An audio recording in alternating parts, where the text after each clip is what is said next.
Peter Hart, Spotlight on Biz, here talking to Dr. Salemi in his office at Northside on Coast Avenue in Staten Island, New York.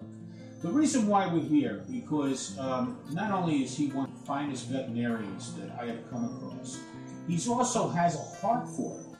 And I can assure you that this man's heart is for the best of any animal that you bring into through these doors right here. Not only that, his heart is so big, he has done tremendous help with 9/11 and also with Sandy, the hurricane.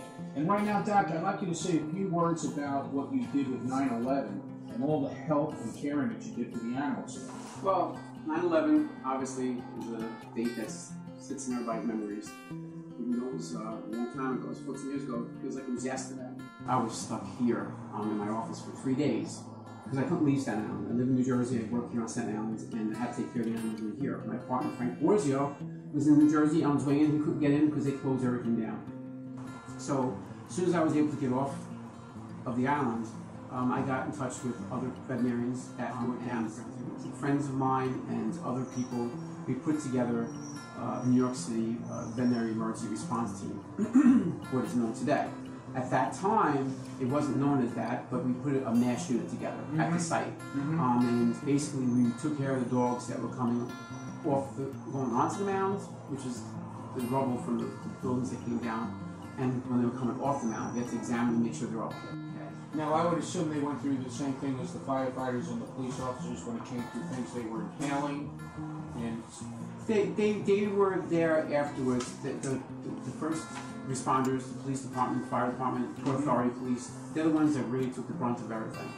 After that happened and they got things under control, we were able to, or the city was able to wet things down, so we kept the dust down. So then that's when the dogs came into play to look for survivors. There was so many veterinarians. I was just one of hundreds that came to work at the site. It's not one person doing the job, it's a bunch of people coming together to come to the aid of all those people that lost their families. That's fantastic. What can you say is the most inspirational story you had on helping one particular dog? What's inspirational is that how humans were working towards helping people, and it was how dedicated the dogs were. And it got to the point where the dogs were getting depressed.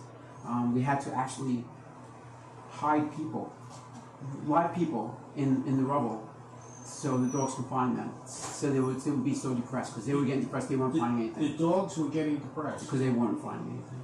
Oh my goodness. Yes. And so many people think that dogs don't have feelings, but they do. They have feelings. Now, how about Sandy? Sandy's basically the same thing. New York City Veterinary Emergency Response Team is one of the premier associations that come to the aid of people during a disaster. And so when Sandy came, we had to make sure that shelters are manned with veterinarians to take care of the dogs that people bring with them, or the cats that bring, or their birds, or whatever they brought. Because a lot of times in New York City, shelters weren't allowing pets to come in. So we worked very hard to work with New York City OEM, or Office of Emergency Management, to get dogs allowed to come into shelters, to be on public transport during evacuations. And basically during Sandy, we worked very closely with all the shelters to make sure they were manned and make sure they had veterinarians taking care of them. And with the aid, believe it or not, Rachel Ray, she donated $500,000 to open up a shelter in Brooklyn.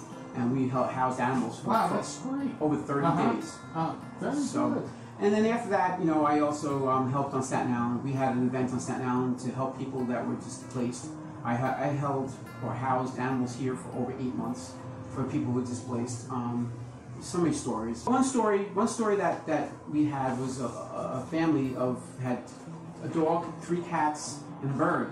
And she lived in the area very close to the water off of Father Capodanno Boulevard. And the water came into her house so fast that she couldn't get out. She ran up the stairs with her husband, her kids, and the animals, and they were up in the attic, and the water came right up the attic door, and it stopped. They were stuck there. So one of the family members jumped in the water, swam into the living room, through the window, and basically, when they went through the window, they got out and they were able to be saved. The animals got rescued the next day. We had those animals in our office for 8 months. That's fantastic.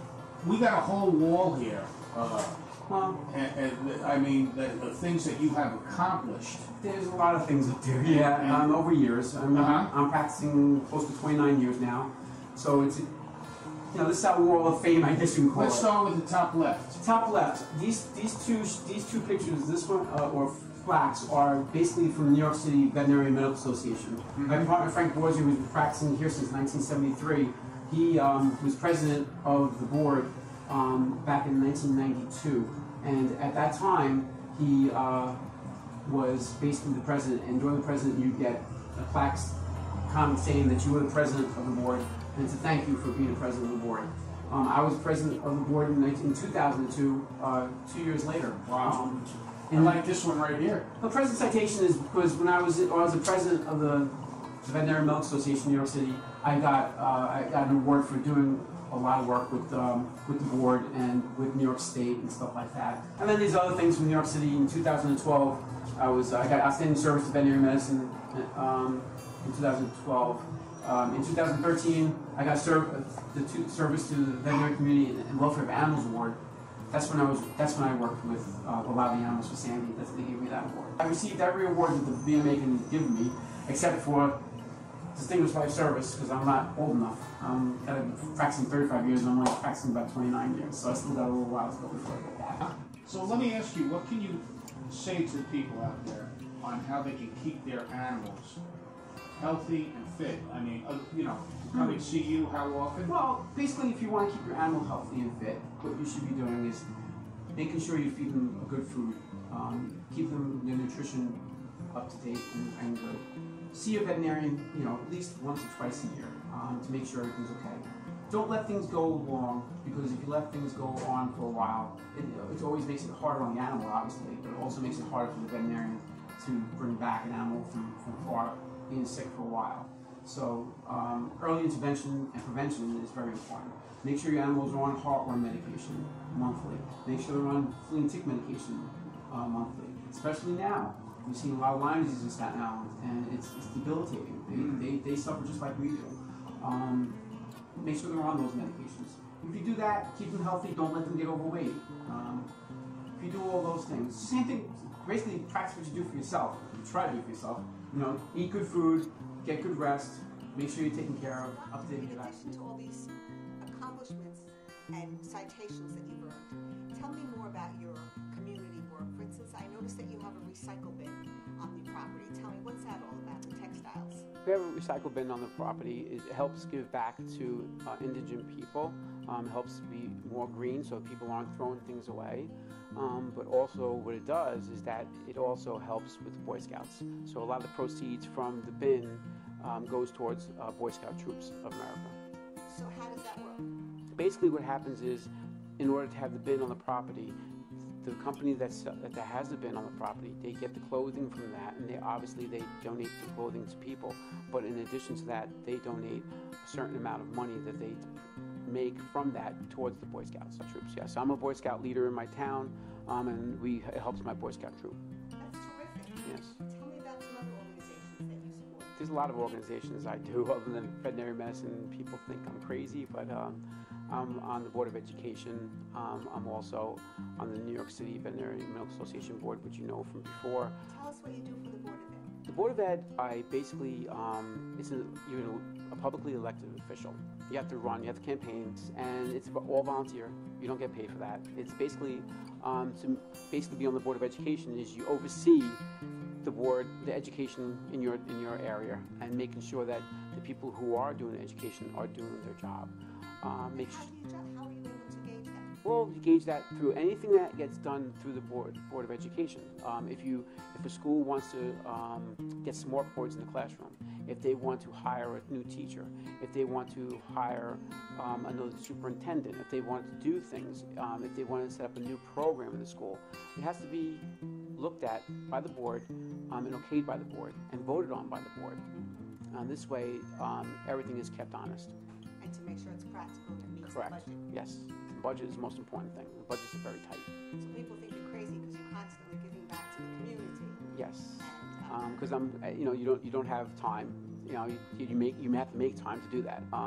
Having 2 children and the business and all the extracurricular activities I do, you know, at times very, very precious. It is, and it's a precious commodity. Now, tell us about when you go to the schools. I've seen pictures of you with eagles and other animals that you brought to the schools. What happens Well, with that? what happens is a lot of schools, all the schools out there, but basically what they do is they call you and they say, can you speak to the students? So I go to the schools all throughout Staten Island. If they ask me, I'll bring animals with me and basically talk to the children on how to take care of animals, what they should be doing to take care of animals, proper care of them, and educate them. I talk to the students from kindergarten all the way up to high school age. So basically it explains to them what veterinary medicine is, if you want to become a veterinarian, what you have to do to become a veterinarian, what classes, what subjects, and basically proper veterinary care, and letting people know that taking care of an animal is a responsibility. It's not a hobby, it's a responsibility. When you take on a pet, it's like having a child, and you have to take care of it. So that's basically it's commitment. Other organizations that I'm part of that I partake in, if you want to call it that. I'm on the Board of Health in my area. I'm on the. Why did that interest you? Well, it wasn't that interest me. I guess. How did they rope you into that? Yeah, the mayor basically called me up and says, "We'll need you to be on the Board of Health, and you're a doctor, and it's good to have a doctor on the Board of Health as a consultant for making decisions." So I graciously accepted. And what kind of decisions do you vote on? basically, on that, you deal with things that go on in the area. If a building is not it's a health hazard. If there are, like, you have vaccination clinics for flu, blood pressure clinics for people. It's basically more human oriented, but there are sometimes they do rabies clinics every year for the animals. Make sure the animals are updated on the rabies vaccination for people who can't afford it. We do things like that. Basically, anything that has to do with health of an area, we are basically the people who vote on it and accept it and let it go through. That's wonderful. So that's one thing. I'm on the council for my veterinary school, the alumni council, and I'm on the Office of Emergency Management in my area also. Oh, tell us about that. Office of Emergency Management is just like any other civilian, like a CERT, basically a civilian emergency response team. When things happen, if you have a flood, if you have a hurricane, if you have a windstorm where there's things going down that needs to be helped, you're part of that. Things like that with Office of Emergency Management, you help with that also. So those are the things I do. Not to mention, the kids, my children, softball, baseball, hockey, Girl Scout leader. What do you do with those sports? Well, my son. coach? Well, I coach with softball, and I coach with baseball when I can. I help, and my son's taking up hockey, so I help him with that. Not as much, and all those other things. This is one of my favorite community people. I'm so glad to interview you for Spotlight on Biz. And is there anything else that you want to share with the viewers? No, just take care of your animals and. Tell them your address and your phone number here. My address is 773 Post Avenue, Staten Island, New York, 10310. It's Northside Animal Hospital.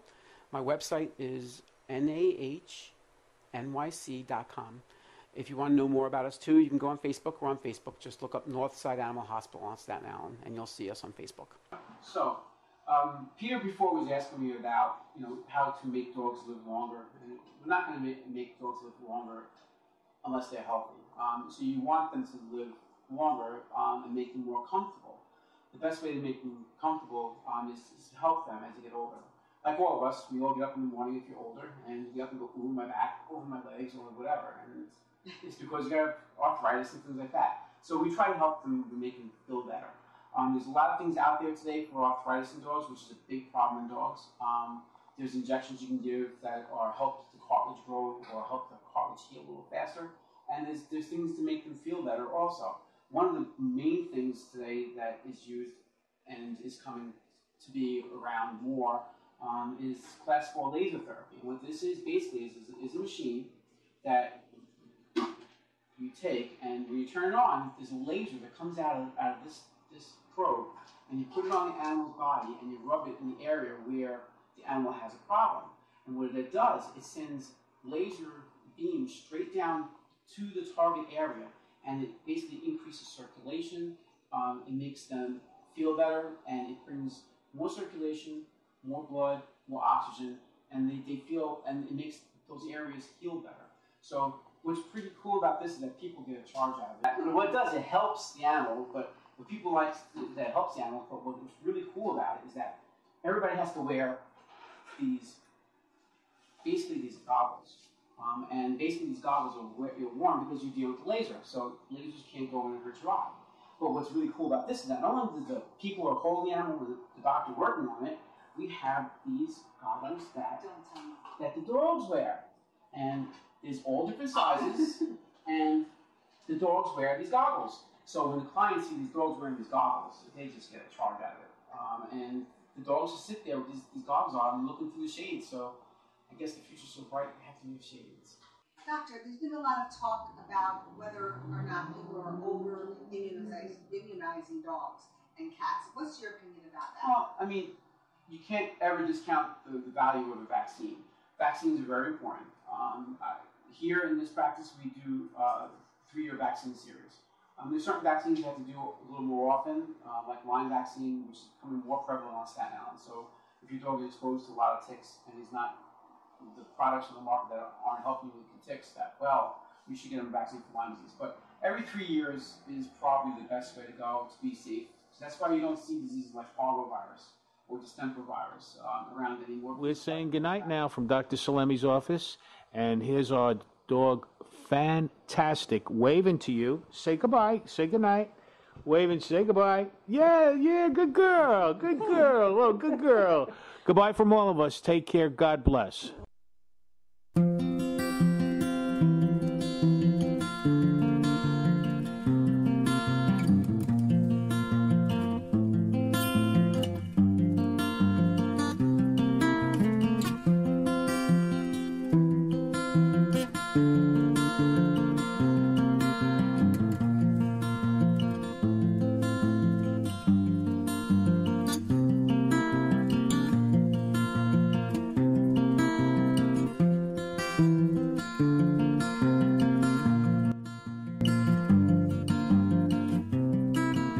Have you been coming to Northside Animal Hospital? At least 20 some odd years there, and I like his caring and his professionalism, and then with the animals, very caring, and he has good bedside manner as far as dealing with certain problems.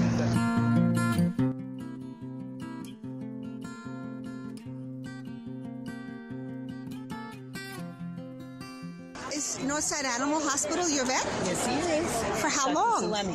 Since my dog was born, so it's going to be, I absolutely love Dr. Salemi in the hospital. Northside Animal Hospital. Very good care. We love them. They're like our family. We come to Christmas, Halloween. You come to Christmas and Halloween? Yes, we do. What happens Christmas time here? Dr. Salemi dresses as Santa Claus and takes pictures with the kids and toys. Aww.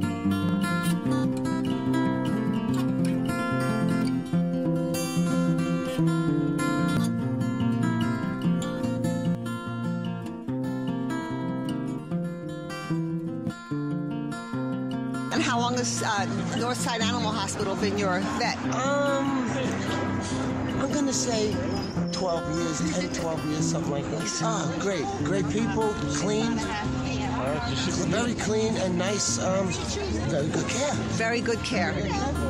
How many years is it? Reasonably priced. And reasonably priced. Reasonably, not low, not high, reasonable.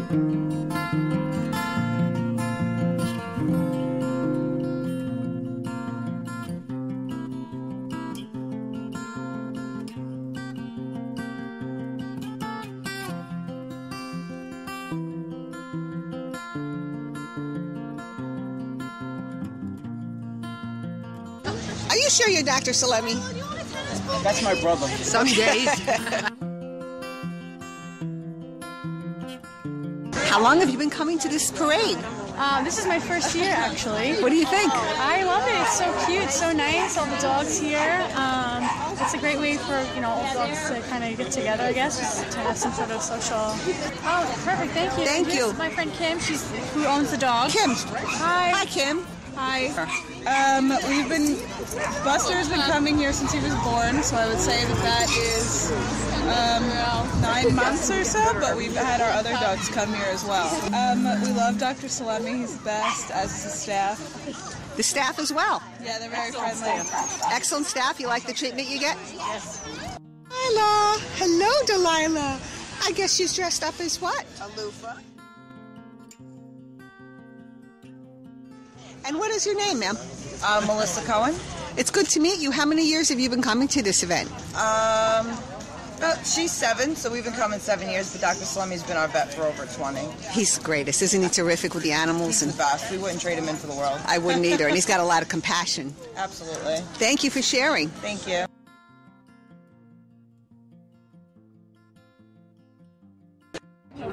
Beetlejuice. Hi, Prince. What's this dog's name? She's Is Northside Animal Hospital your veterinarians? yes. How long have they been? 5 years now. What do you like about this? Oh, he's the best. He's the best. Best size at all.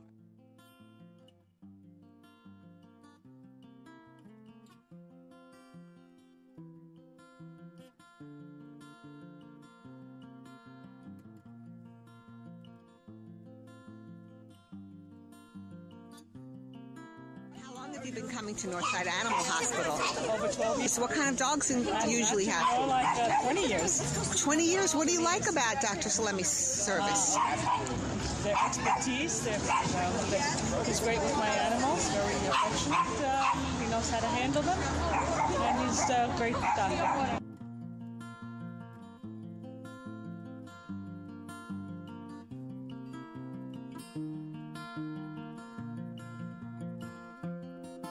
Here for over 20 years. They're wonderful. They're absolutely wonderful. They answer all your questions. They're there whenever you need them. And they always make you feel welcome, and they take care of your animals to the utmost.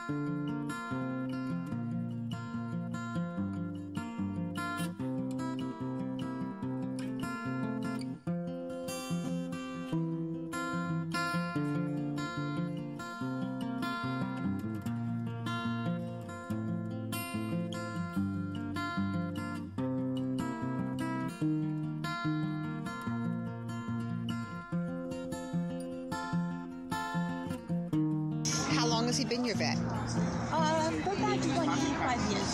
This is a calico cat. Her name is Georgette.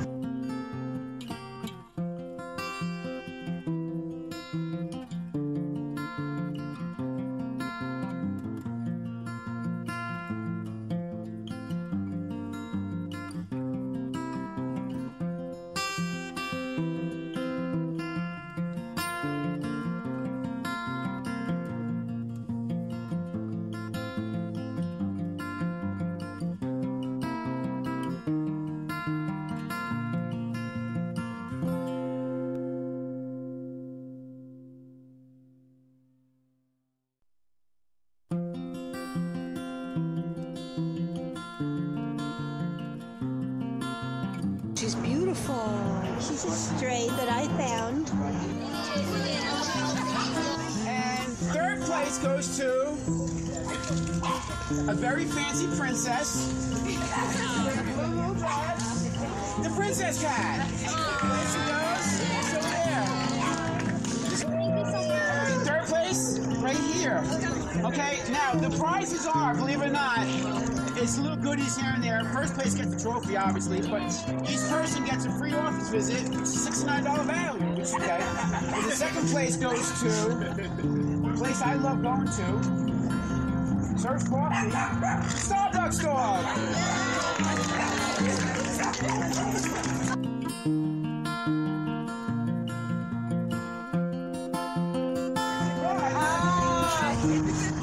This person brings it every year, and well, it has something to do with a house that's trying to float away, and Billy wins.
Ladies and gentlemen, welcome to Spotlight on Biz, a TV show about community business outreach and environmental stewardship. The program airs on cable TV 7 nights per week during prime time hours. Spotlight on Biz. Spotlight on Biz is a venue for businesses to broadcast their services and unique contributions to our community. It's all about businesses taking care of people. It's all about businesses taking care of pets. It's all about businesses taking care of plants. And it's all about businesses giving back to our community. Spotlight on Biz. Spotlight on Biz, broadcasting testimonials and TV shows about our community businesses at work in our community. Spotlight on Biz. We have our spotlight on you.